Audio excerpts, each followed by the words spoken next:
Celebration की तैयारी चल रही है, देख लो भाई सब गुब्बारे फुला रहे हैं। चलो बाहर निकलो।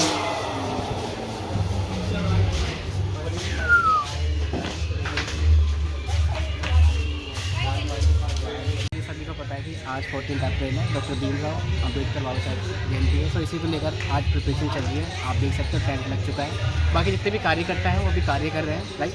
बाकी जो उम्मीद है 2-3 घंटे में तैयार हो जाएगा सेलिब्रेशन के लिए। आप देख सकते हो सेटअप भी तैयार होने वाला है।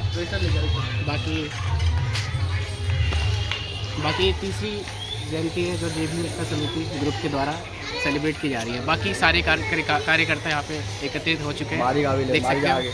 भाई का नाम, भाई अपना नाम बता दीजिए। धर्मेंद्र भाई। पूरा नाम? धर्मेंद्र मारी। तो जैसे कि सभी को पता है कि JB एकता समिति को 3 साल हो गया है सेलिब्रेट करते करते, तो धीरे धीरे हम इस जो समिति है इसको हम आगे बढ़ा रहे हैं ताकि ज़्यादा से ज़्यादा लोग जुड़ सके। और बाकी आपको पता हो कि इस समय हमारे जितने भी युवा हैं वो जागरूक नहीं होते, कितने सारे त्यौहार हैं। बहुजन समाज के बहुत से इतने लोग जो फेमस लोग हैं उनके बारे में कोई जानता नहीं है, तो इसी को लेकर हमने JB एकता समिति का निर्माण किया है।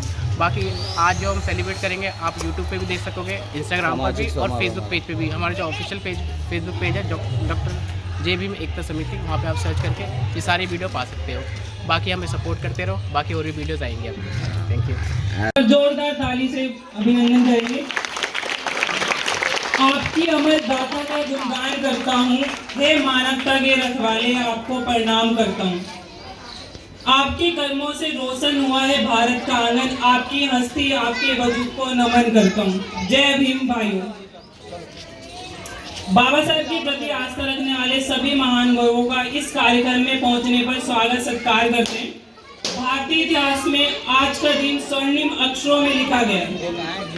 आज ही के दिन 1891 ईस्वी में एक ऐसे महापुरुष का जन्म हुआ जो विश्व के वंचित, पीड़ितों, पिछड़ों, किसानों और महिलाओं के मसीहा कहलाए। जैसे ही ससम्मान उस महापुरुष का मैं नाम बोलूं, एक बार जोरदार तालियों के साथ इस प्रोग्राम को गुंजयमान करेंगे। भारत को एक निष्पक्ष संवैधानिक प्रणाली देने वाले वो थे युग बोधक, युग प्रवर्तक, संविधान के महानायक डॉक्टर भीमराव अम्बेडकर जी। जोरदार तालियों से स्वागत करेंगे। जैसा कि भाई आप सबको पता ही है कि आज का दिन बड़ा महान है और मैं कुछ पंक्तियों के साथ अपने शब्दों को शुरू दूंगा।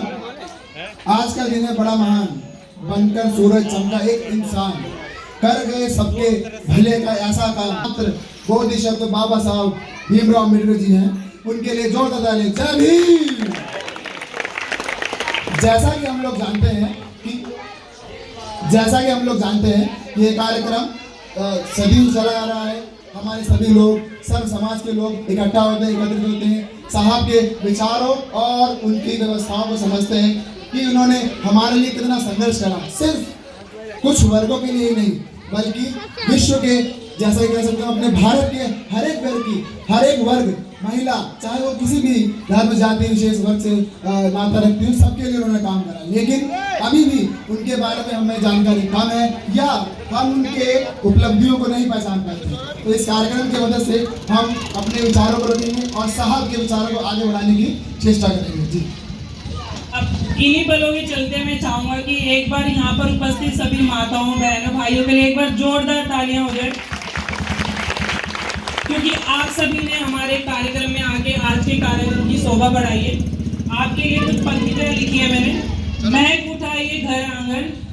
उठाइए घर आंगन जब से आप पधारे हैं, ऐसा एहसास होता है जन्मों से आप हमारे। एक बार जोरदार ताली हो जाए आप सभी के लिए। अब मैं चाहूंगा आगे कार्यक्रम को बढ़ाते हुए वंदना की शुरुआत की जाए। मानता हूँ अंदर गया किचन में एंट्री नहीं है मेरी। मैं बोल रहे मैं क्या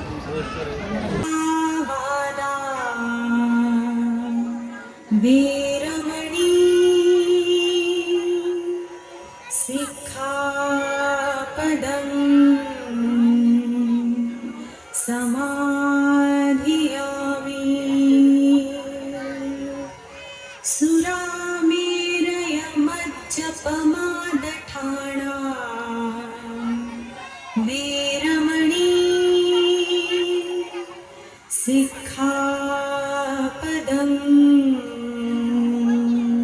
समाधियामि।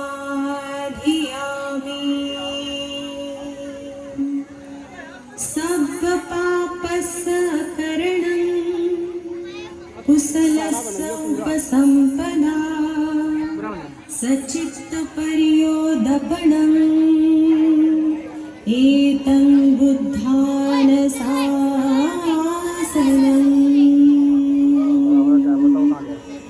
बताए हुए रास्तों पे बाबा साहब भीमराव अम्बेडकर जी चले और हमारे को उन्होंने ज्ञान का दीप दिया। उन्होंने बहुत सारे काम करे, संविधान निर्माण करवाया और संविधान शुरू होने से पहले साहब के साथ इतना अत्याचार हुआ, उन्होंने इतनी समस्याएं झेली ताकि वह समस्याएं अब हमें ना झेलनी पड़े। ये सभी चीजें आज जो हम कर पा रहे हैं इतने संघर्ष के साथ, इतने जोश खौश के साथ और इतनी सारी जनता, महिलाएं भी खासकर इस बार तो बहुत ज्यादा ही है, जिनका मैं अभिनंदन करना चाहूंगा। ये इतना सब कुछ तभी हो पा रहा है क्योंकि हमारे साहब थे जिन्होंने इन सभी को वे अधिकार दिए जो सालों से, सदियों से हमको प्राप्त नहीं थे, विशेष करके महिलाएं, चाहे वो किसी भी वर्ग की।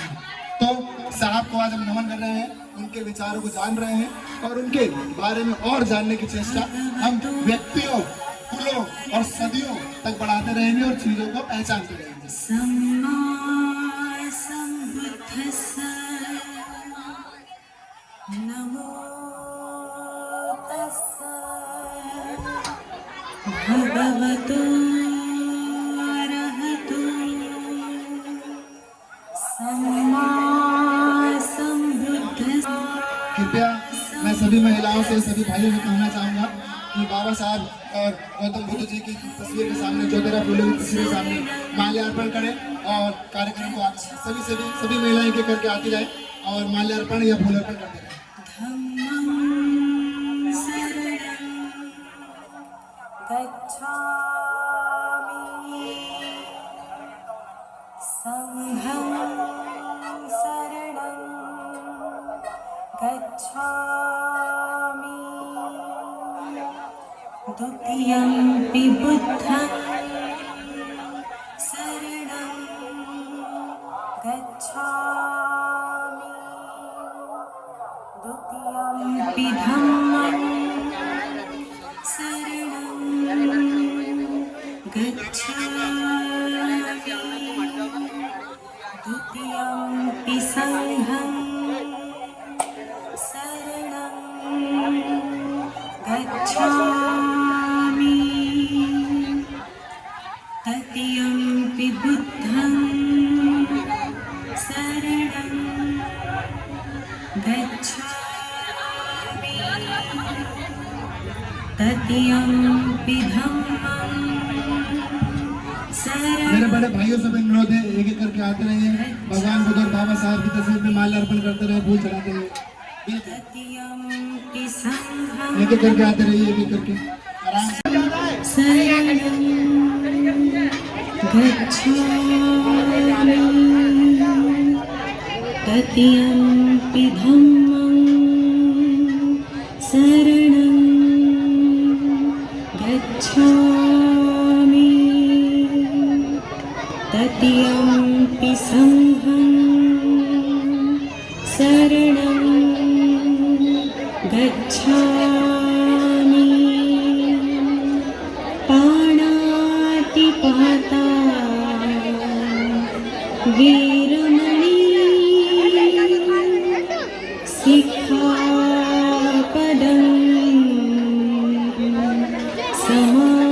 समाधियामि अदिन्नदाना वीरमणि सिक्खापदं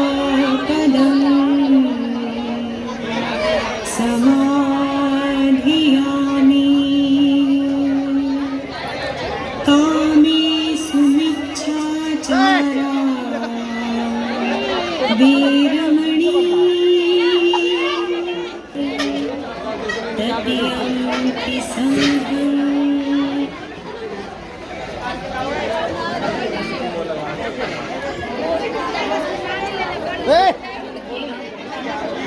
मर के भी अमर हो जाएं ऐसी शान होनी चाहिए, मर के भी अमर हो जाएं ऐसी शान होनी चाहिए, दिल में इंसानियत, होठों पे मुस्कान होनी चाहिए।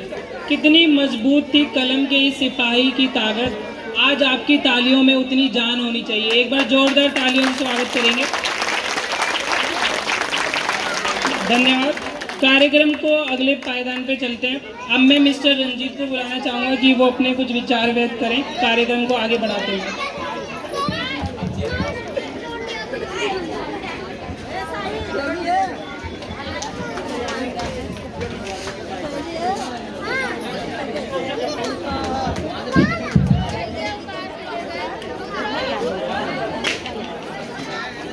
मेरे उन सभी बाबा साहब में विश्वास रखने वालों, संविधान में विश्वास रखने वालों, जीवन में संघर्ष करके और अपनी ऊंची बुलंदियों को प्राप्त करने वालों को एक क्रांतिकारी जय भीम। जैसा कि हम सब जानते हैं, हमारे बाबा साहब ने कितना कुछ किया हमारे लिए, समाज में विकास व्यवस्थाओं को सुधारने के लिए और नारी शक्ति को मजबूत करके उनको ऊंची बुलंदियों को पहुंचाने के लिए जो उन्होंने काम करा वो सराहनीय है। लेकिन फिर भी समाज में ऐसे बहुत सी जगह, स्थान या विचारक हुए जिन्होंने इन व्यवस्थाओं को नहीं आगे बढ़ने दिया या साहब के विचारों को आगे विकसित नहीं होने दिया, लोगों के पास पहुंचने नहीं दिया। तो इस कार्यक्रम की मदद से हम इन विचारों को फैलाना चाहते हैं ताकि यह विचारधारा साहब की संविधान जन जन तक पहुंचे, विकास जन जन का हो और भागीदारी सबकी हो, विकास भारत का हो। जय भीम। जैसा मैं एक पंक्ति गाना चाहूँगा, फिर अपने शब्दों को बाबा साहब के सामने, बाबा साहब के लिए रखना चाहूँगा कि रुतबा मेरे सर को तेरे संविधान से मिला, ये सम्मान भी मुझे तेरे संविधान से मिला, औरों को जो मिला है वो मुकद्दर से मिला होगा, मुझे तो मेरा मुकद्दर भी बाबा तेरे संविधान से मिला। इसी के साथ जैसा कि हम जानते हैं कि बाबा साहब ने कितना संघर्ष करा जीवन में, उनको जगह जगह पर दिक्कतों का सामना करना पड़ा, मुसीबतों का सामना करना पड़ा, लेकिन फिर भी वह रुके नहीं, क्योंकि उन्हें पता था अगर मैं यहाँ आज रुक जाऊँगा तो पीढ़ियाँ हमारी रुक जाएंगी। उन्होंने संघर्ष करा सिर्फ अपने ही लोगों के लिए नहीं, बल्कि समाज की उस हर वर्ग की महिला जो अपने आप को एक अच्छे जीवन में देखना चाहती है, अपने भविष्य को उज्ज्वल चाहती है, या उनके बच्चे आगे पढ़े लिखे, आगे विकसित हो और समाज में बहुत ऊंचे पद पे पहुँचे, उन सब के लिए काम करा और हमारे को इतना बेहतर संविधान दिया जो कि पूरे विश्व में सबसे बड़ा लिखित और जीवंत संविधान है। कैसे? क्योंकि यह संविधान उस हर एक व्यक्ति को अधिकार देता है जो जीवन अच्छा जीना चाहता है और अपने आप को समाज में एक बेहतर व्यक्ति के रूप में प्रदर्शित करना चाहता है। और साहब के बारे में क्या कहना, शब्दों का तो भंडार लगा देंगे, फिर भी हमारे लिए कम है, क्योंकि उन्होंने जीवन में इतना संघर्ष करा, इतनी उपलब्धियां पाई, हमारे लिए इतना लड़ा और तब जाके हमें इतना बेहतर संविधान दिया, जीवन में आगे बढ़े, जीवन को एक महत्वपूर्ण पड़ाव पे लेके गए वो। उन्होंने हमें समझाया कि कैसे हमें भाइयों में बैर नहीं करना है और हमें एक दूसरे का सम्मान करते हुए, अपनी व्यवस्थाओं को मजबूत करते हुए, सबका अभिनंदन करते हुए चलना है। क्योंकि अगर हम भाइयों में बैर करेंगे तो हमारी व्यवस्थाएं चरमरा जाएगी। क्योंकि आज के टाइम पे हम भाइयों में बैर कर जाते हैं, छोटी छोटी बातों पे लड़ जाते हैं, लेकिन साहब ने हमें सिखा कि नहीं, भाइयों में कभी बैर नहीं होना चाहिए। और हम ये नहीं चाहते कि आप सब 100% अम्बेडकरवादी बने, मैं ये चाहता हूँ आप सब अम्बेडकर साहब की विचारधारा को समझे, एक कदम आगे बढ़ाएं, क्योंकि आपका एक कदम आगे बढ़ने से हमारी पीढ़ियों में जो विकास की भावना दौड़ेगी वो बहुत दूर तक जाएगी। इसी बात से मैं अपनी आवाज को विराम देता हूँ। क्रांतिकारी जय भीम।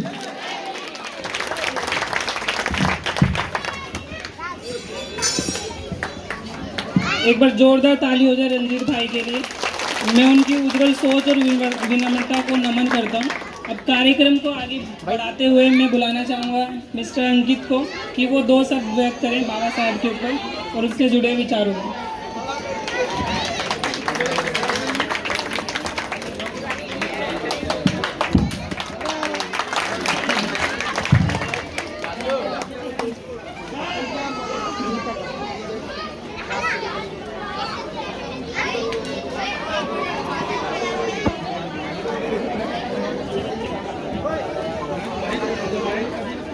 नमस्कार सभी को सबसे पहले एंड जय भीम, जय भीम, जय भीम। तो सबका शुक्रिया सबसे पहले यहाँ पे आने के लिए और हमारा मनोबल बढ़ाने के लिए बहुत बहुत आभार है।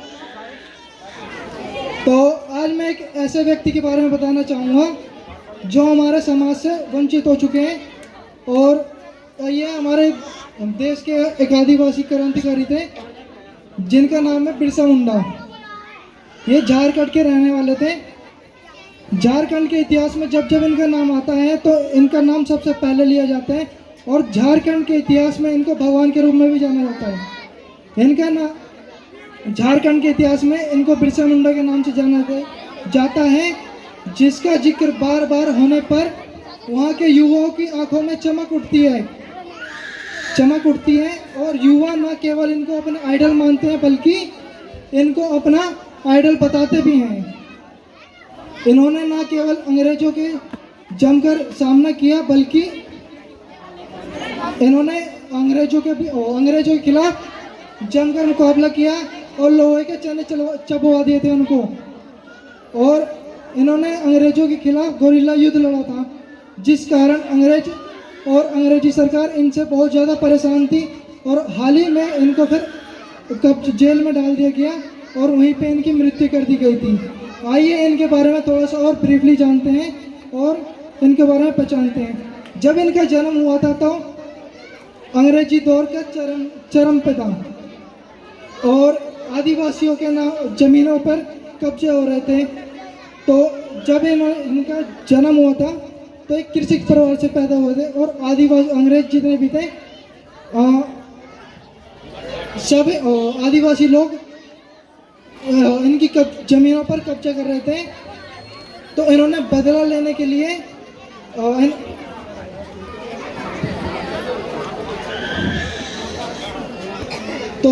जब आदिवासी कृषि में इनका बदलाव हो रहा था तो देख रहे थे। इसके साथ साथ इनका जबरन परिवर्तन भी चल रहा था।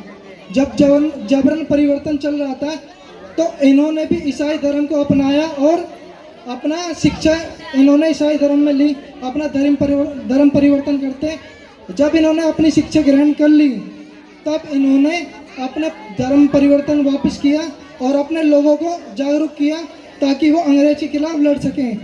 जब इन्होंने अपने लोगों को समझाया और उनको फिर अंग्रेजी सरकार के खिलाफ लड़ना सिखाया और उनको समाज के बारे में बताया कि हमारा समाज कैसा है, तो यह उस समय का वेट करने लगे जब इनको एक गोरिल्ला युद्ध इन्होंने बनाया अपने समाज के लिए।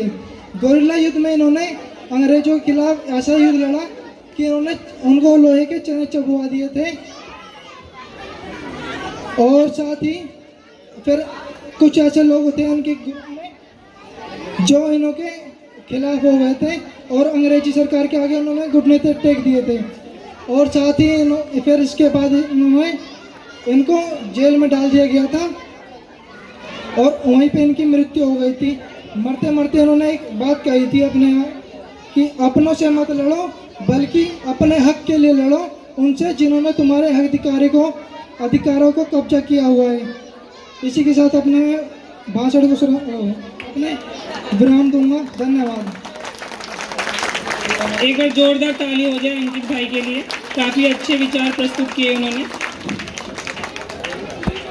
चाहिए मुस्कुराती जिंदगानी चाहिए, बात में ऐसी रवानी चाहिए, सारी दुनिया अपनी हो जाती है पर एक बाबा साहेब की मेहरबानी चाहिए, बाबा साहेब की मेहरबानी चाहिए। एक बार जोरदार ताली से स्वागत करेंगे हमारे छोटे छोटे स्टार्स का जो एक धमाकेदार परफॉर्मेंस के साथ हमारे कार्यक्रम की शुरुआत कर रहे हैं। एक बार जोरदार ताली से स्वागत करेंगे इन सभी बच्चों का।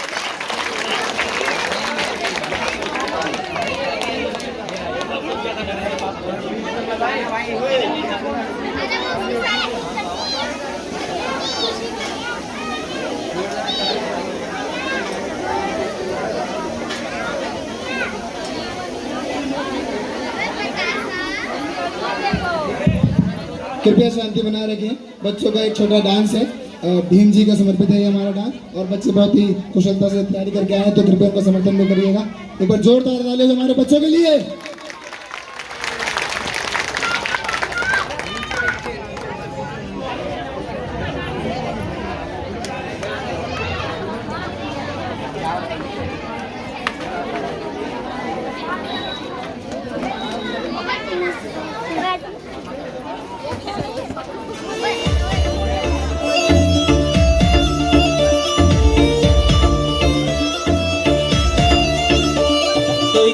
धमकाने को आए उल्टा धमका देना, कोई धमकाने को आए उल्टा धमका देना, कोई तुमको आंख दिखाए तो आंख दिखा देना, कोई तुमको आंख दिखाए तो आंख दिखा देना, आंख दिखा देना।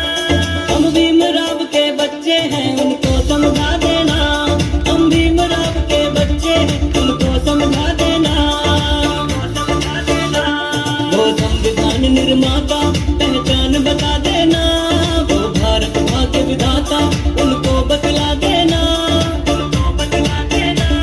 हम भीमराव के बच्चे हैं उनको समझा देना, हम भीमराव के बच्चे हैं उनको समझा देना, उनको समझा देना। जय भीम जय भीम जय भीम जय भीम जय भीम जय भीम जय भीम जय भीम।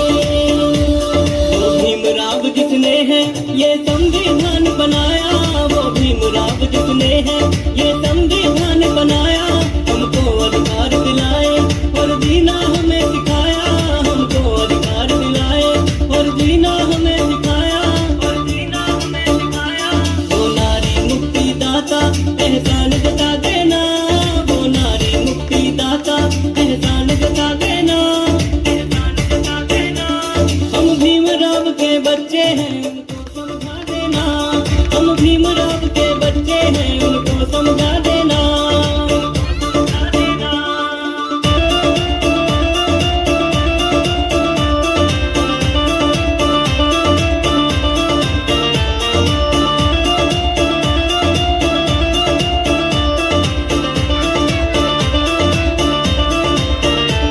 वो भीमराव जिसने ये इतिहास बदल ही डाला, वो भीमराव जिसने ये इतिहास बदल ही डाला।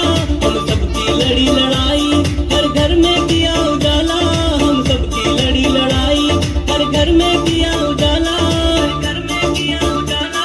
कोई पूछे तो दलितों का भगवान बता देना, कोई पूछे तो दलितों का भगवान बता देना, भगवान बता देना। हम भीमराव के बच्चे हैं उनको समझा देना, हम भीमराव के बच्चे हैं उनको समझा देना, उनको समझा देना।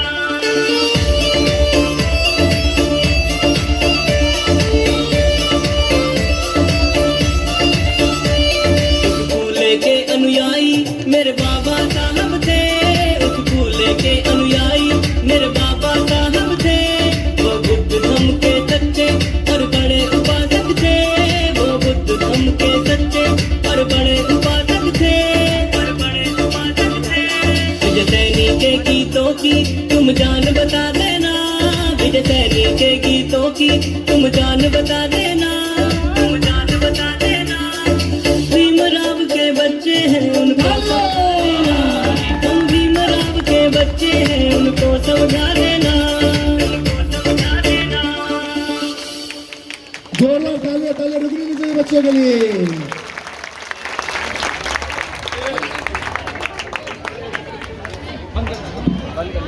एक बार जोरदार तालियां हो जाएंगी बच्चों की शानदार प्रस्तुति के लिए। कुछ लोग आए थे, उन्होंने वंदना में हमारा साथ दिया और हमारे बहुत अच्छे मित्र भी आए हुए काफी लोग, और उन्होंने हमारे साथ रहकर हमारा संघर्ष बढ़ाया। और आज की सबसे बड़ी बात क्या है कि आज की हमारी जो महिलाएं हैं, बड़ी छोटी, मेरी माँ, मेरी बहन, ये सब आई हुई हैं। इनके हौसले के लिए एक बहुत जोरदार तालियां हो जाए।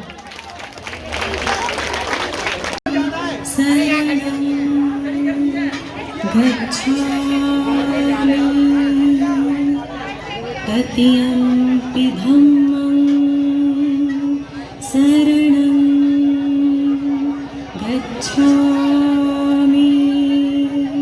सबका यहाँ पे आने के लिए ये आयोजन किया गया है डॉक्टर भीमराव अंबेडकर की जयंती के लिए। जैसा आप सबको पता है, डॉक्टर भीमराव अंबेडकर ने हमारे लिए बहुत कुछ किया है इतिहास में, पर उस इतिहास को याद रखने के लिए हम हर साल ये आयोजन करते हैं। जिस इतिहास को भुलाए जाने की बहुत प्रयास की जाती है समाज के अंदर, जो नकार देते हैं हम समाज के लोगों को। डॉक्टर भीमराव अंबेडकर जयंती ये एक ऐसा दिवस है जिस दिन हम सब एकत्र होते हैं और अपनी विचारों को सामने रखते हैं। उसमें से मेरे कुछ विचार ऐसे हैं कि जैसे जिस टाइम पे डॉक्टर भीमराव अंबेडकर जयंती ने पढ़ाई की थी और उनका पास रिसोर्सेज नहीं थे, उनके पास कोई भी चारा नहीं था, उनको समाज से बहिष्कार कर दिया जाता था, उस टाइम पर भी उन्होंने अपने लेवल पे और अपने समय में टॉप क्लास एजुकेशन प्राप्त की थी, देश के बाहर जाकर भी। आप वो सोचिए कि जिस टाइम पे जिस बच्चे को क्लास में पीने के लिए पानी तक नहीं दिया जाता था, उस बच्चे ने इस देश से बाहर जाके पढ़ाई करी है। तो आज हम जो युवा हैं या हमारे साथ कुछ छोटे बच्चे पढ़ाई कर रहे हैं, इनके पास दुनिया का सारा ज्ञान पड़ा है हाथ में, पर तब भी ये अपनी एजुकेशन को पूरा नहीं कर रहे हैं। क्यों नहीं कर रहे हैं? क्या ऐसा छूट गया है हमारे समाज के अंदर जिससे ये बच्चे या हम सब जो प्रॉपर एजुकेशन के लिए हम कैपेबल हैं, पर वो भी नहीं कर पा रहे हैं? क्यों नहीं कर पा रहे हैं? उस इंसान के पास कोई इंटरनेट नहीं था, ना कोई फ़ोन था, ना कोई इंस्टाग्राम, ना कोई यूट्यूब, जिसपे वो दो चीज शब्द सर्च करके सारा ज्ञान ले ले। उन्होंने सदियां बिता दी किताब पढ़ने में। 10 साल उन्होंने खाली एक धर्म के बारे में पढ़ा, उसके बाद और नया सब्जेक्ट में पढ़ा, इतनी सारी डिग्रियां प्राप्त करी बिना किसी इंटरनेट के। इंटरनेट आज के टाइम पे हमारे लिए इतना इजी कर देता है पढ़ाई करना और एजुकेशन गेन करना, जिसकी वजह से मेरे को नहीं लगता है कि आज का समाज का हर एक इंसान जो पढ़ने लायक है वो वंचित रह सकता है पढ़ाई के। भीमराव जी ने इतनी कुर्बानियां करी थी इस पढ़ाई के लिए, इस समाज को बराबर लाने के लिए, और आज का हमारे जो युवा है उस चीज को वो पानी फेर रहा है उनकी मेहनतों को। क्यों? क्योंकि उनको कुछ और करने की इच्छा हो रही है। कुछ और करने का मतलब क्या है? वो पढ़ाई छोड़ दे रहे हैं, स्कूल छोड़ दे रहे हैं, स्कूल जाते हैं पर स्कूल में पढ़ाई नहीं कर रहे हैं। क्यों नहीं कर रहे हैं? क्योंकि उनके पास मन उनको बहल रहा है किसी और चीजों में। बट वही चीज देखिए ना, जो एक व्यक्ति डॉक्टर भीमराव अंबेडकर जिनके पास कुछ नहीं था पढ़ने के लिए, लाइब्रेरी में खाने के लिए पैसे नहीं थे, लाइब्रेरी ज्वाइन कर रखी, चुपके पेटिस खाते थे वो, 2 रुपए का सामान बचाने के लिए वो मेहनत इतनी करते थे जिससे कि उनके पढ़ने की क्षमता बढ़ सके। इतनी डिग्रियां, इतनी कम उम्र में इतनी डिग्रियां प्राप्त करने वाला आदमी उस समय में पहला इंसान था भारत के अंदर। इसलिए मैं ये कहता हूँ कि अगर आपके पास रिसोर्सेज दिए गए हैं, आपके माता पिता कैपेबल हैं, आपको पढ़ा रहे हैं, आपको स्कूल भेज रहे हैं, तो उस चीज का डॉक्टर भीमराव अंबेडकर को भी नमन कीजिए और अपने माता पिताओं को नमन कीजिए जो आपको पढ़ाई करने के लिए प्रेरित कर रहे हैं। क्योंकि हमारे समाज में कई ऐसे परिवार वाले भी हैं जिनके माता पिता कैपेबल नहीं है, उनमें समर्थ नहीं है अपने बच्चों को स्कूल भेजने के लिए, स्कूल के खर्चे निकालने के लिए। पर जिस आदमी ने इतनी कुर्बानियां देकर ये चीज बराबरी लाई गई है कि बच्चा पढ़ाई कर सके और आगे बढ़ सके, तो उस चीज को व्यर्थ ना जाने दीजिए। डॉक्टर भीमराव अंबेडकर जयंती पे मैं ये आपको याद दिलाना चाहता हूँ कि इन्होंने इतनी कुर्बानियां करी। क्यों करी? क्योंकि हम सब एक बराबर जगह पे चल सके, एक बराबर बात कर सके। मैं यहाँ पे खड़ा होकर अपनी बात बोल पा रहा हूँ। उस टाइम पे ये बहुत बड़ी बात थी कि जिस समाज से मैं बिलोंग करता हूँ उस समाज का एक आदमी इतने सारे लोगों के सामने खड़ा होकर बात बोल पाए ना, उस टाइम के लिए बहुत बड़ी बात थी। इन डॉक्टर भीमराव अंबेडकर की वजह से ही मैं आज ये कर पा रहा हूँ और हम इतना बड़ा एक फंक्शन आयोजित कर पा रहे हैं हर साल। आपको खाली ये लगता होगा कि डॉक्टर भीमराव अंबेडकर खाली दलित जनतियों के ही लीडर हैं, बट ऐसा नहीं है। वो हर एक उस भारतीय के लीडर हैं जिन्होंने अपने जीवन में संघर्ष, एजुकेशन और समाज में समानता के लिए लड़ाई करी है। जय भीम। समाज में समानता प्राप्त करने के लिए डॉक्टर भीमराव अंबेडकर जी ने बहुत लड़ाइयाँ करी हैं, बहुत कुर्बानियाँ दी हैं। उन्होंने इतनी डिग्रियां प्राप्त करी हैं। क्यों करी? ताकि अगर उनकी बात कोई बोल रहा है तो कोई काट ना सके। उस टाइम पे पार्लियामेंट के अंदर जिस टाइम वो संविधान लिख रहे थे या जिस टाइम पे अपना कार्य कर रहे थे, उनकी आर्गुमेंट का उत्तर देने के लिए कोई खड़ा नहीं होता था। क्यों नहीं होता? इतने सर्वश्रेष्ठ ज्ञानी आदमी के सामने कोई टिक सकता है क्या? बोलो जय भीम। धन्यवाद। जैसा कि हमारे राहुल भाई ने आपको बताया ही कि जहाँ बाबा साहब को खाने के लिए समय नहीं मिलता था और जहाँ भी वो खाते थे लाइब्रेरी में जब वो पढ़ा करते थे तो चोरी पेटिस खाते थे, अपना समय बचाते थे। और अगर हमें इतना पेट भर खाना मिलता है फिर भी हम शिक्षा नहीं ग्रहण करते, बहुत शर्म की बात है। हमें शिक्षा ग्रहण करनी चाहिए क्योंकि बाबा साहब ने कहा है शिक्षा वो शेरनी का दूध है जो पिया वो दहाड़ा। इसके बाद हमारी जय भीम। इसी के बाद एक हमारे डांस परफॉर्मेंस है। आप हमारे संदीप भाई। तो जिसका था सबको बेसब्री से इंतजार, बच्चे भी हैं जिसके लिए तैयार। सब आ रहे हैं मंच पर मचाने धमाल। तो चलिए शुरू करें डांस का अगला प्रोग्राम। एक बार जोरदार ताली से स्वागत करेंगे प्यारे प्यारे बच्चों का।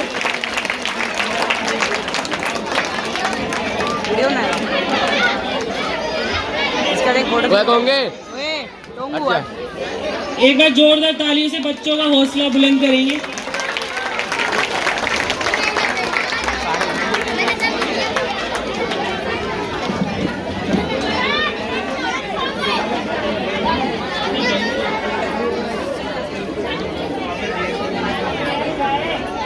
ओए बैठ उधर बैठ। क्या नाम है गुब्बारे की बहन, बैठ जा।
बच्चों ने कितना ही ऊर्जावान प्रदर्शन किया है। इस पर मुझे एक शेर याद आया, जिंदगी का हर पल हो उत्सव ऐसे कृत हो जाए, जिंदगी का हर पल हो उत्सव ऐसे कृत हो जाए, कदम ऐसे पड़े धरती पर कि जीवन नृत्य हो जाए। एक बार जोरदार ताली हो जाए प्यारे प्यारे बच्चों के लिए। अब मैं बुलाना चाहूंगा लोकेश को कि वो मंच पर आए। ठीक है।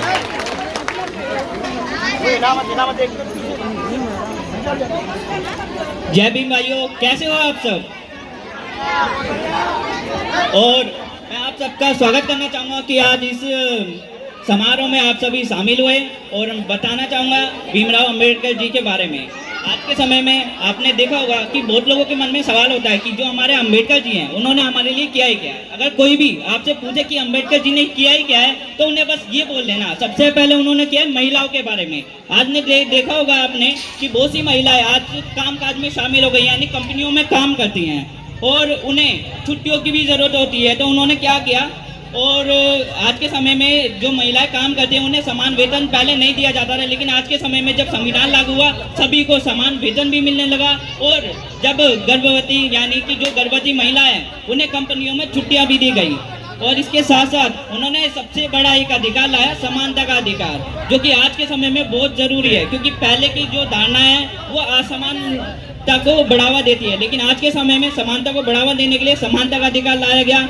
और आज के समय में कुछ ऐसी हमारी जो आर्थिक रीढ़ की हड्डी जिसे कहा जाता है, यानी RBI, right to reserve bank of India, उसे बढ़ावा दिया और उनकी स्थापना की हमारे भीमराव अंबेडकर जी ने। और इसके बाद आपको पता है कि भीमराव अंबेडकर जी के पास कितनी डिग्रियां थी, शायद नहीं पता होगा, लेकिन जिन लोगों को नहीं पता उन्हें बता देता हूँ, 9 डिग्रियां थी। ये डिग्रियां सिर्फ दिखावे के लिए नहीं थी, बल्कि समाज में बदलाव के लिए थी। और ये बदलाव आज पूरे भारत में आ गया है, और मैं चाहता हूँ कि जो ये बदलाव है ये और आगे बढ़े और आप सभी के सहयोग से बढ़े। आप सभी शामिल हुए उसके लिए बहुत बहुत धन्यवाद आपका। लेकिन एक बहुत बड़ा मुद्दा है आज के समय में, आरक्षण। आपने सुना ही होगा कि आज के समय में general, OBC, ST, ST, OBC, ये आरक्षण जो हमें दिया गया है, जिसे सभी लोग ये नकारते हैं कि ये असमानता के खिलाफ है, मतलब असमान है। लेकिन समानता को मैं बताना चाहूँगा, जैसे आज के समय में जो हमारा परिवार है उसमें 2 बच्चे हैं, ठीक है। एक बच्चा ऐसे जो चल नहीं पाता और एक बच्चा ऐसे जो कि आसाम से चल लेता है। तो उसके पिता क्या करते हैं, एक बच्चे को साथ जाने देते हैं या ऐसे चलने देते हैं, या फिर जो बच्चा नहीं चल पाता उसे भी साथ लेकर चलते हैं, कहीं ना कहीं गोद में उठा लेते हैं। उसी तरीके से हमारे संविधान में एक परिवार की तरह जो लोग यानी कि आर्थिक रूप से गरीब हैं, जो पिछड़े हैं, जो कि नहीं चल पाते, उन सभी को समान करने के लिए एक सहारा दिया गया है, यानी कि आरक्षण। ये कोई मतलब समानता को भेदभाव के लिए नहीं है, बल्कि साथ चलने के लिए एक सहारा दिया गया है, आरक्षण। तो आज के समय में जो भी पूछे कि आरक्षण गलत है या सही, तो आपको पता है कि क्या बोलना है, ये एक सहारे की तरह है। तो इसलिए मैं अपने विचारों को विराम देना चाहूँगा और कहना चाहूँगा आप सब लोगों का बहुत बहुत शुक्रिया यहाँ पर आए और अम्बेडकर जी के बारे में जाना। तो इसी के साथ एक नारा लगा दिया जाए शोर के साथ, जय जय जय जय जय भीम, जय भीम, जय भीम, जय जय जय जय जय भीम, जय भीम, जय भीम। जब तक सूरज चांद रहेगा बाबा नाम रहेगा, जब तक सूरज चांद रहेगा बाबा तेरा नाम रहेगा। साहबों में साहब, बाबा साहब, साहबों में साहब, बाबा साहब। जय भीम, जय भारत। एक बार मेरे लोकेश भाई के लिए बहुत जोरदार तालियां हो जाए। जैसा कि मेरे भाई ने आपको समझाया, आरक्षण क्या, आरक्षण सिर्फ वो नहीं है कि आपको कमजोर दिखाया था, आरक्षण आपकी मजबूती है, आपका हक है, क्योंकि सदियों से आपका हक छीना गया है और अब बारी आ गई हमें अपना हक लेने की। अब मैं मंच पे बुलाना चाहूंगा मैं अपने एक और भाई को जो हमारे साथ आएगा, अपने विचार रखेगा, हमारा आकाश भाई।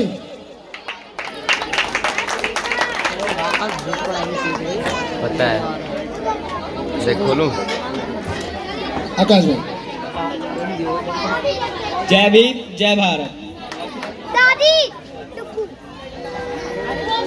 तो जैसा कि आप लोग जानते हैं कि हम लोग आज महापर्व डॉक्टर भीमराव अंबेडकर जी की जयंती को मना रहे हैं। तो आज के दिन में आपको एक ऐसी विचारधारा, महानतम विचारक व समाज सुधारक के बारे में बताऊंगा, जिनका नाम है ज्योतिबा फूले। तो ज्योतिबा फूले एक महान समाज सुधारक थे, जिनका जन्म 11 अप्रैल 1827 को महाराष्ट्र सतारा जिले में हुआ था तथा उनकी माता जी की मृत्यु बचपन में ही हो गई थी, जिस कारण उन्हें सगना भाई ने पाला। तथा क्या कहते हैं, ज्योतिबा फूले अपने मतलब बचपन में शिक्षा के लिए बहुत प्रभावित रहे तथा उन्होंने भारतीय समाज में शिक्षा के लिए काफ़ी कार्य किए। उन्होंने भारतीय समाज में कई स्कूलों का निर्माण कराया तथा एक आम बातचीत में एक विदेशी व्यक्ति ने उनसे कहा कि तुम्हारे समाज की सबसे पहली कमी यही है कि तुम्हारा समाज महिलाओं को शिक्षा नहीं देता। तो इसलिए ज्योतिबा फूले ने अपनी पत्नी सावित्रीबाई फूले को भी पढ़ाया तथा उन्हें इस लायक बनाया कि वो अन्य स्त्रियों को भी पढ़ा सके। तथा उन्होंने 1852 में समूचे समाज के लिए एक वाचनालय का भी निर्माण कराया तथा उन्हें ये सब सामाजिक सुधारों को करने के लिए काफ़ी कठिनाइयों का सामना भी करना पड़ा। सम्मान और ज्योतिबा फूले को अपने कार्यों को लेकर काफ़ी सम्मान भी मिला। एक आम सभा द्वारा 1885 में उन्हें महात्मा की उपाधि भी मिली। ज्योतिबा फूले ने पानी अछूतों के लिए पानी का हॉर्न भी बनवाया था। ज्योतिबा फूले ने भारतीय समाज की कुरीतियों को अपने लेखन कला द्वारा प्रकाशित भी किया था तथा ज्योतिबा फूले ऐसे वो व्यक्ति हैं जिन्हें देखकर बाबा साहब भीमराव अम्बेडकर जी कहते हैं कि अन्य लोगों द्वारा किया गया कार्य परिवार सेवा है तथा ज्योतिबा फूले द्वारा किया गया कार्य समाज सेवा है। धन्यवाद। एक बार हमारे आकाश भाई के लिए बहुत बहुत तालियां। अब मैं मंच में बुलाना चाहूँगा अपने राजू भाई को। जो हमारे इलाके के बहुत मजबूत व्यक्ति हैं और हम सबकी सहायता में आगे खड़े रहते हैं। हमारे राजू भाई के लिए जोरदार तालियां। जय भीम एकता समिति उनका स्वागत करना चाहेगी भाई।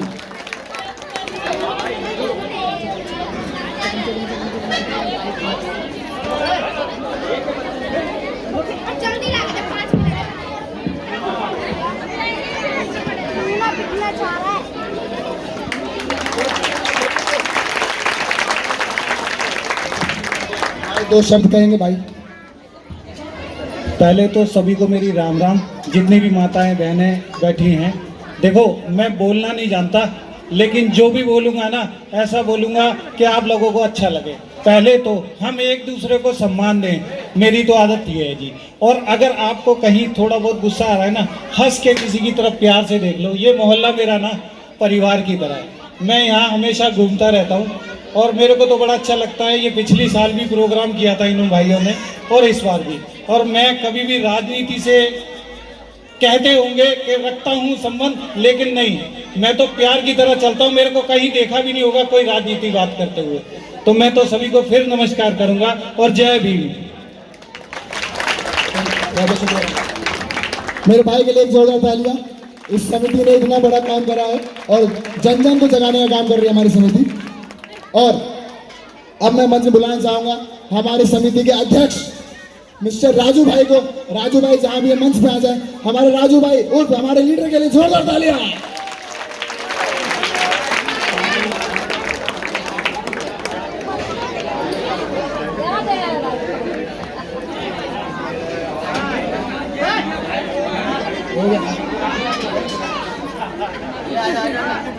राजू भाई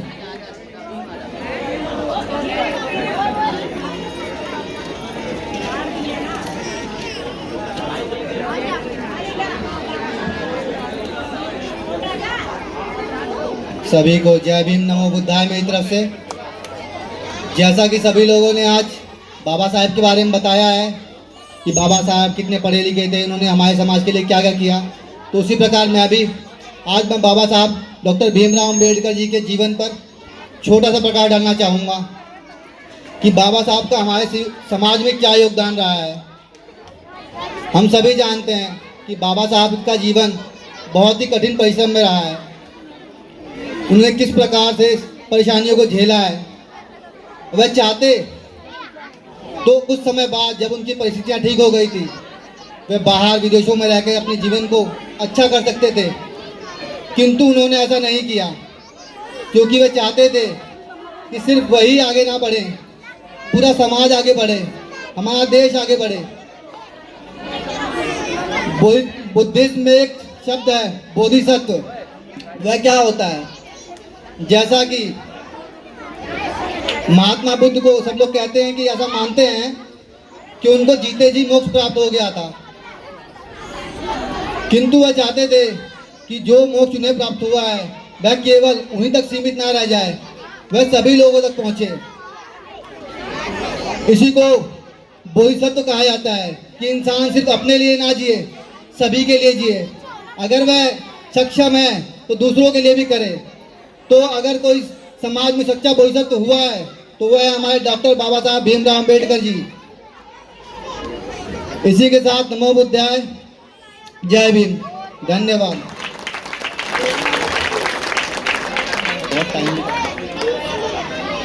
कोई बात।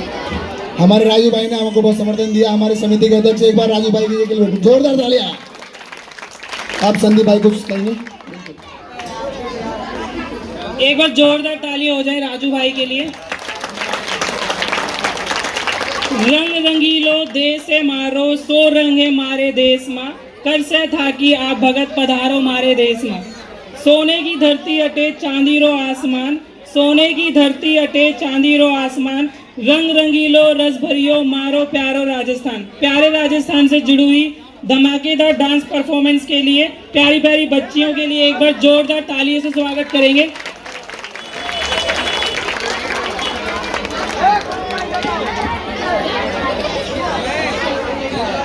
तालियों की गड़गड़ाहट रही है। तालियां।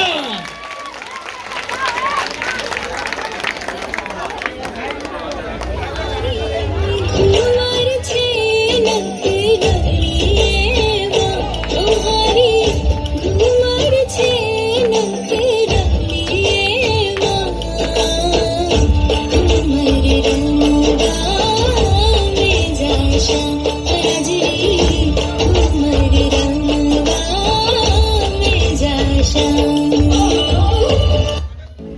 रंगीला भारत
तालियों की गड़गड़ाहट रुकनी नहीं चाहिए। मेरा गला भी बैठ चुका है लेकिन तालियां रुक गई हैं। तालियां नहीं रुकनी चाहिए हमारे बच्चों के लिए। अब मैं मंच पे बुलाना चाहूंगा अपने बड़े भाई को जो मेरे साथ बचपन से रहा है और हमारी गली में सबसे प्रचलित भी है। और मैं बुलाना चाहूंगा मंच पे अपने विपिन भाई को। विपिन भाई की तालियां।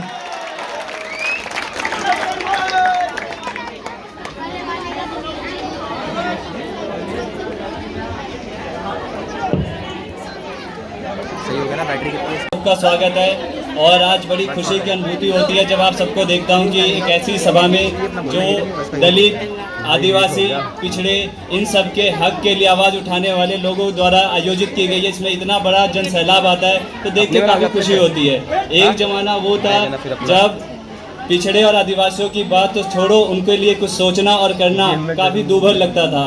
ऐसे एक व्यक्ति जिनका जीवन संघर्ष से भरा हुआ है और जिनके बारे में आज मैं कहने जा रहा हूँ, कहते हुए मुझे ऐसा लगता है कि अगर उनके बारे में मैं कहूँ तो हिमालय को रुमाल से ढकने के बराबर होगा। जिनकी कहानी संघर्षों की कहानी है और जिनकी कहानी से प्रेरणा लेकर आज हमारे नौजवानों ने एक ऐसा संगठन बनाया है जिसमें आप सबको भागीदारी करने का अवसर प्राप्त होता है। जय भीम एकता समिति का ये तीसरा समारोह जिसमें आप सब मौजूद हैं, वो उन युवाओं द्वारा आयोजित किया गया है। इन युवाओं के लिए शायद एक शायर ने एक शायरी कही है जिसमें उन्होंने कहा था कि तलवारों की धारों पे इतिहास हमारा चलता है, जिस ओर जवानी चलती है उस ओर जमाना चलता है। तो मैं इन युवाओं को जब देखता हूं तो इनकी ऊर्जा इस समाज को एक दिशा देने का कार्य करती है। शायद ये वही प्रयास है जो बाबा साहब ने एक ज़माने में शुरुआत की थी जिसकी। तो बाबा साहब के बारे में बताते हुए आपको एक किस्सा यहाँ बताना चाहूँगा कि बाबा साहब देश के पहले कानून मंत्री थे। एक ऐसी सरकार जो चुनी हुई नहीं थी, लेकिन अंग्रेज़ों के जाने के बाद जब देश सबसे ज़्यादा मुसीबतों में था, उस ज़माने में गठित की गई एक अंतरिम सरकार का कानून मंत्री होना कितनी बड़ी बात है, वो शायद आपको आज पता चलेगा। उस ज़माने में सबसे ताकतवर व्यक्ति जवाहरलाल नेहरू, जो देश के पहले प्रधानमंत्री थे, उनसे लड़ने और उनसे संघर्ष करके आपको अधिकार दिलाना, देश की महिलाओं को अधिकार दिलाने का कार्य अगर किसी ने किया तो वो बाबा साहब ने किया।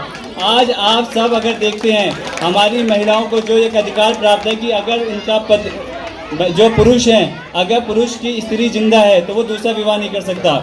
दूसरा, महिलाओं को अपनी पैतृक संपत्ति में अधिकार मिलेगा, यानी पिता की संपत्ति में अधिकार मिलेगा। ये शायद मुश्किल होता अगर आपके हक के लिए, महिलाओं के हक के लिए बाबा साहब जवाहरलाल नेहरू से न लड़े होते। अंततः नेहरू मजबूर हुए।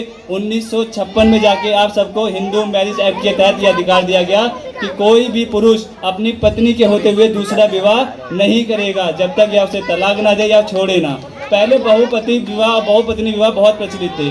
तो देश की महिलाओं के लिए बाबा साहब द्वारा किए गए ऐसे कार्य आप सबके सामने हैं। इसके अलावा ये व्यक्ति जिसके बारे में आज मैं यहाँ आपके सामने कहने जा रहा हूँ, उसके बारे में एक अंग्रेज अधिकारी जो कि प्रतिद्वंदी थे, देश गुलाम था, आज़ादी की लड़ाई के सिपाही बाबा साहब अम्बेडकर के बारे में एक अंग्रेज कहता है कि एक ऐसा व्यक्ति है जिसकी लाइब्रेरी के अंदर जब मैं गया तो 8000 किताबें थी, और जब मैं वहाँ से लौटा 4-5 साल के कार्यकाल के बाद तो 35,000 किताबें उसकी लाइब्रेरी में हैं। जो इतनी स्टडी करता है, जिसके पास 32 डिग्रियाँ हैं, जब ऐसा व्यक्ति तर्क करता है तो उसका जवाब कोई दे सकता है? नहीं देगा। वो आपको अधिकार देगा, आपके मांगे हुए हक को प्रदान करेगा। इसी प्रकार समाज में आज मैं देखता हूँ कि बाबा साहब द्वारा शुरू किए गए कार्यों के बाद समाज में बहुत परिवर्तन आया। आज आदिवासी, दलित, पिछड़ा, माइनॉरिटी, इन सभी कैटेगरी के लोग बड़ी बड़ी सरकारी सेवाओं में हैं, डॉक्टरी के पेशे में हैं, इंजीनियरिंग के पेशे में हैं, लेकिन ये अभी भी अधूरा है क्योंकि समाज के हाशिए पे खड़ा हुआ आज भी कोई ना कोई आदिवासी, कोई ना कोई दलित किसी न किसी अन्याय का शिकार हो रहा है। और ये जब तक होता रहेगा, जब तक हम सब जो पढ़ लिख गए हैं, जिनको पता है बाबा साहब द्वारा दिए गए अधिकार क्या हैं, उनको हम उस हाशिए पे खड़े हुए व्यक्ति तक ना पहुंचा दें और उस व्यक्ति को भी इसका लाभ पहुंचा के उसके जीवन में समृद्धि और गरिमापूर्ण जीवन जीने का अधिकार अगर उसको ना दे पाए तो ये सब बेकार है। अभी मेरे कुछ साथियों ने आदिवासियों के कई सारे लीडर्स, जिसमें बिरसा मुंडा, ज्योतिबा फुले, इनकी भी बात की गई। इस अवसर पे हमें उनको भी याद करना होगा, उनके द्वारा दिए गए बलिदान और संघर्ष को भी याद करना होगा। इसमें ज्योतिबा फुले द्वारा 1948 में शुरू किया गया पहला महिलाओं का स्कूल काबिले तारीफ है। उस ज़माने में जब औरतों को शिक्षा के बारे में सोचा भी नहीं जाता था, बहुत कम उम्र में उनका विवाह कर दिया जाता था, उस ज़माने में औरतों के लिए स्कूल खोलने का कार्य उस महिला ने किया। उस टाइम पे तथाकथित उस टाइम के रूढ़िवादी विचारों को तोड़ते हुए महिलाओं के लिए स्कूल खोला, समाज से लड़े, उनको शिक्षित करा। और इसीलिए आपको एक बात कहना चाहूँगा, जब एक पुरुष पढ़ता है तो एक परिवार का भला होता है, लेकिन जब एक स्त्री पढ़ती है तो 2 कुलों का भला होता है, एक जिसमें वो है, जिसमें उसका ब्याह होगा, दोनों।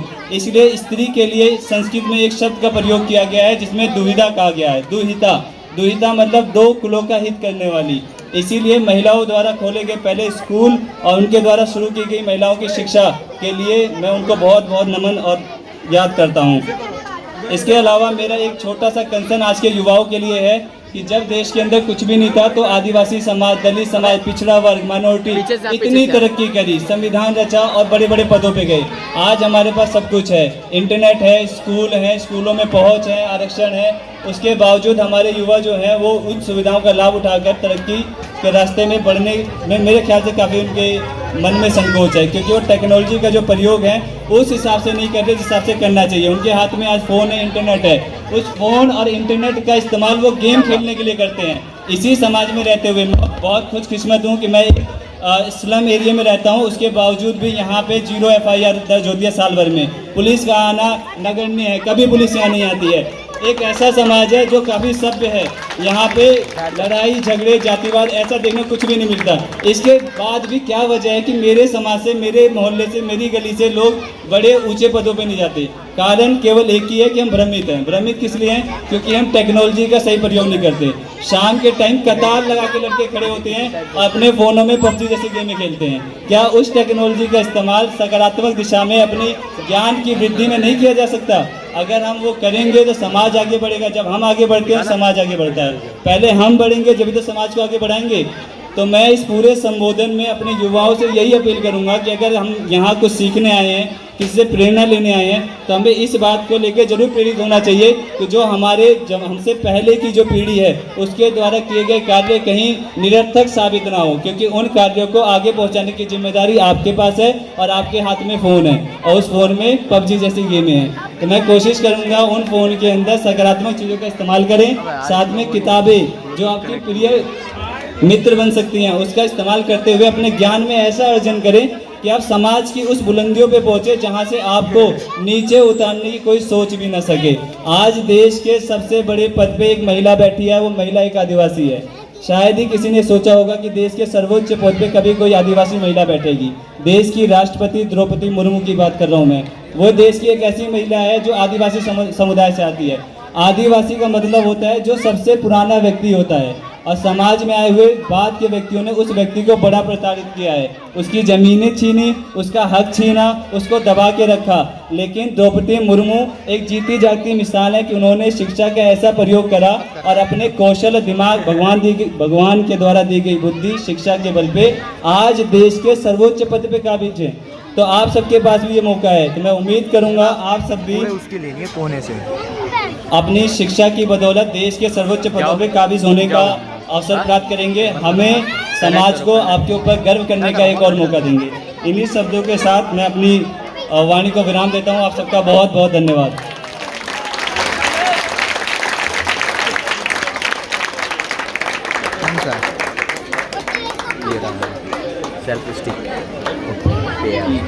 जैसे कि एक साथी की तरफ से एक निवेदन प्राप्त हुआ है कि मैं चाहूँगा कि आप सभी युवा एक प्रण लें कि आप, मैं ये नहीं कहूँगा कि आप इंटरनेट छोड़ दें या आप PUBG जैसे गेमें खेलना छोड़ दें।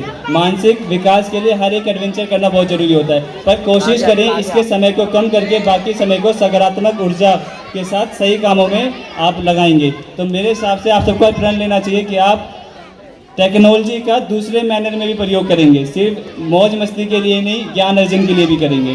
तो उम्मीद करता हूँ आप सबको इससे कुछ प्रेरणा मिलेगी और आप सब ऐसा करेंगे। बहुत बहुत धन्यवाद।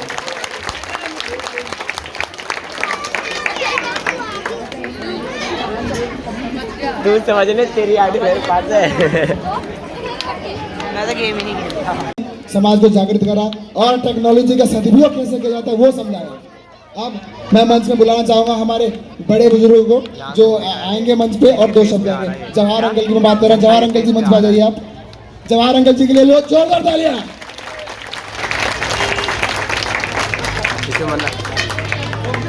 जवाहर अंकल जी देख नहीं रहे, कोई बात नहीं।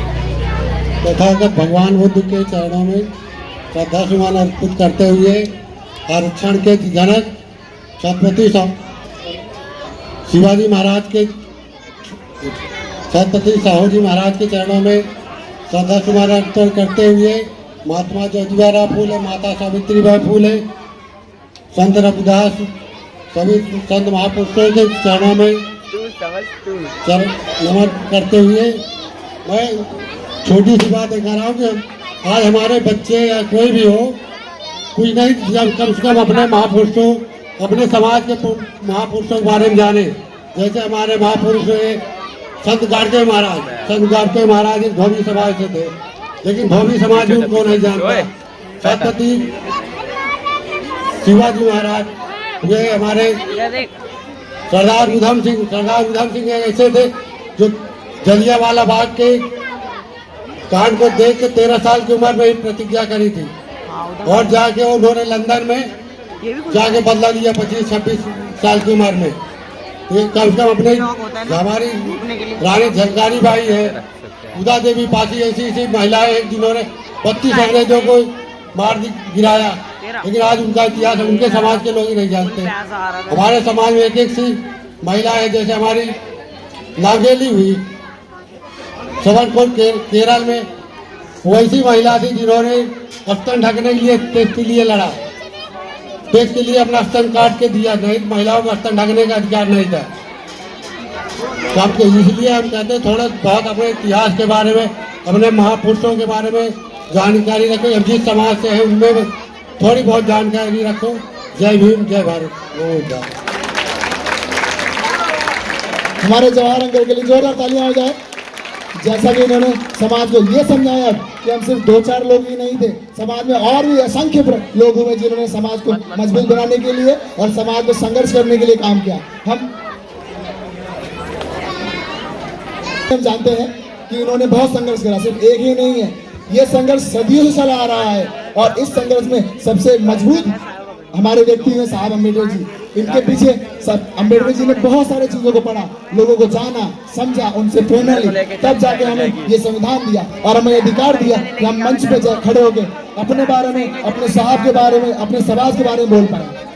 तो एक बार एक जोरदार जयकारा हो जाए, जय भीम।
बाबा साहेब हमें महान लिख के गए संविधान, उनको दिहल बाटे पूरा ही जहान मालूम हो।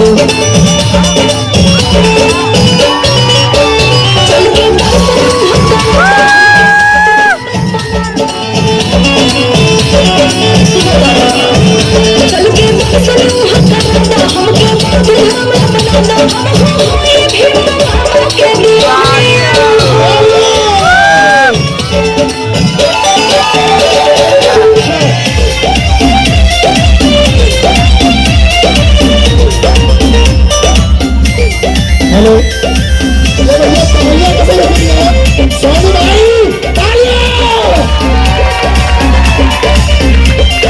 यूपी वाले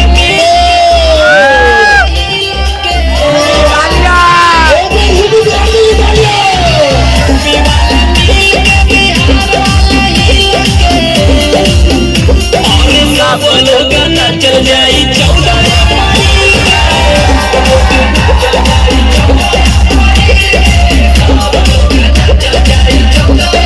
Hey!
कैसे रही है भैया? 2 शब्द है और कार्यक्रम आगे बढ़ाएं। चुप रहे सारे। एक बार बच्चों की शानदार परफॉर्मेंस के लिए जोरदार ताली बजा दो। हम बच्चों ने कई दिनों से मेहनत कर रही है परफॉर्मेंस के लिए, तो जैसे कि हम सब देख पा रहे हैं बच्चों की जो परफॉर्मेंस की मेहनत वो सफलतापूर्वक हुई है। बच्चे मंच पे आए, जल्दी जल्दी आराम आराम से, जल्दी जल्दी आइए, एक एक करके मंच पे आते रहिए। बच्चों के लिए जोरदार तालियां, तालियों के गड़गड़ाहट रखनी नहीं चाहिए। बताइए, हमारे बच्चे इतने कर बैठे मेहनत कर रहे हैं, लेकिन हमारे बड़े लोग इतने आलसी हो गए, ताली नहीं बजा रहे भैया, क्या बात हो गई है? और एक तो हमारी समिति के लोग पता नहीं कैसे आलसी बैठे हुए खड़े हैं, बजाओ ताली।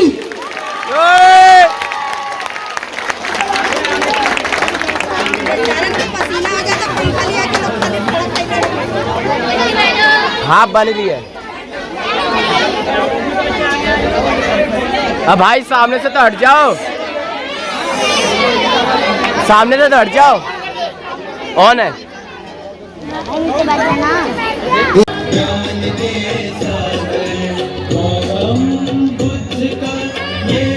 कोटि कोटि प्रणाम।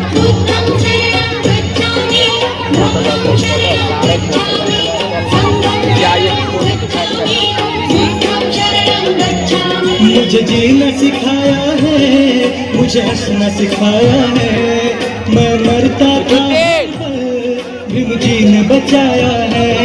जब याद करूँ वो दिन मेरे नैना भर आए, जब याद करूँ वो दिन मेरे नैना भर आए।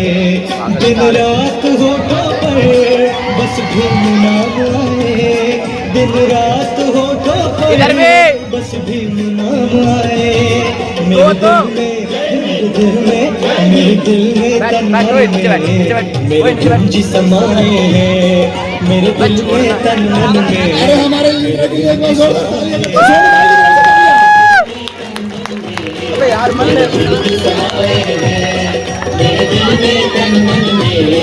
हमारे बच्चे इतने कर्मठ है, और हमारे जैविक एकता समिति का लीडर राजू भाई इतना कर्मठ है, इतना दिल लगा हुआ है भाई, लेकिन उनके लिए कोई तालियां नहीं बजा रहा, पता नहीं, जो हमारे समिति के लिए भी नहीं बजा रहा भाई, तालियां।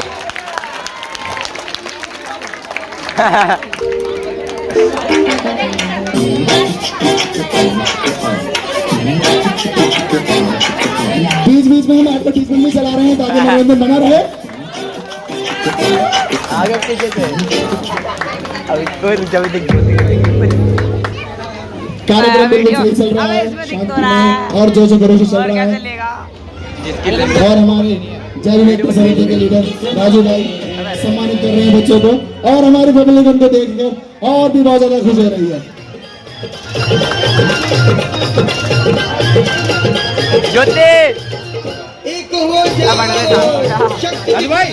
एक बार राजू भाई और बाकी बच्चों के लिए फोटो हो जाए, राजू भाई की फोटो ली जाए भाई की।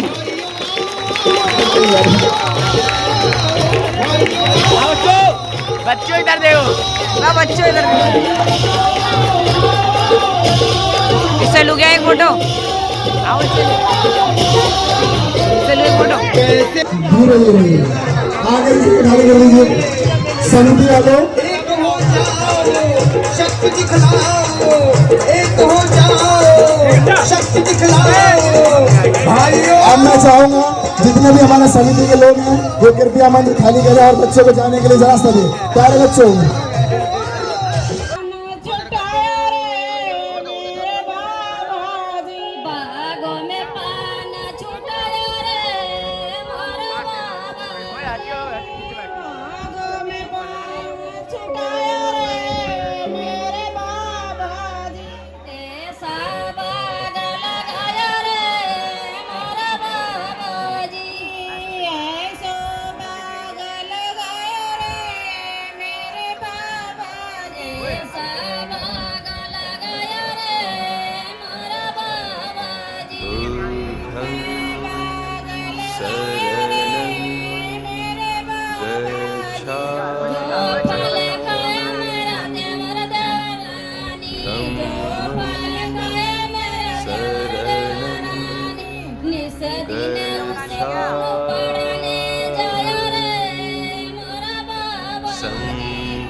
अधिकार सबको दिलाया रे मोरा बाबाजी,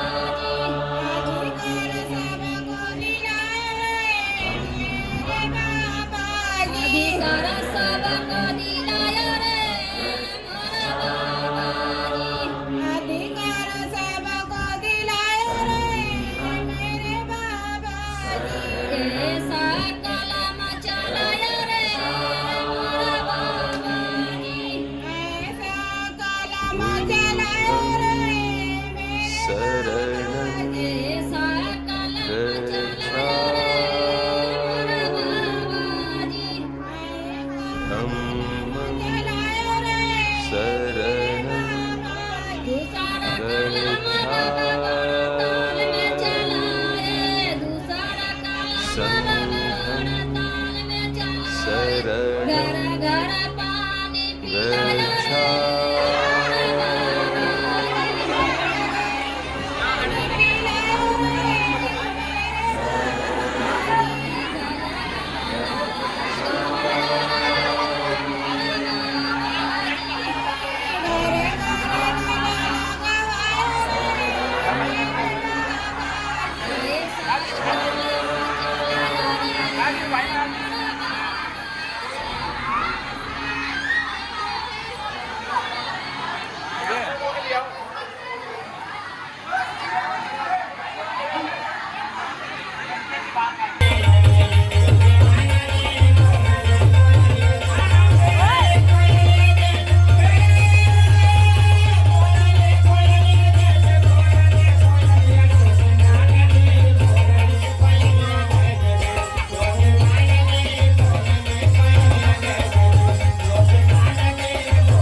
अरे बगला खेतरिया में झूमे नाचे मोरवा, बगला खेतरिया में झूमे नाचे मोरवा, छोटी नानगी बोलेली मोरी मिया जय जय भीम, छोटी नानगी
बनवा पे पानी भार गईली छोटी ना नदी बोलली वो दुनिया जय जय भीम छोटी ना नदी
के पहती पगली देखावे अगर मोती पगली देखावे अगर मोती कि बनल चाहतिया श्रीमती बनल चाहतिया श्रीमती पगली देखावे और खुशी दीदी इधर रातू इधर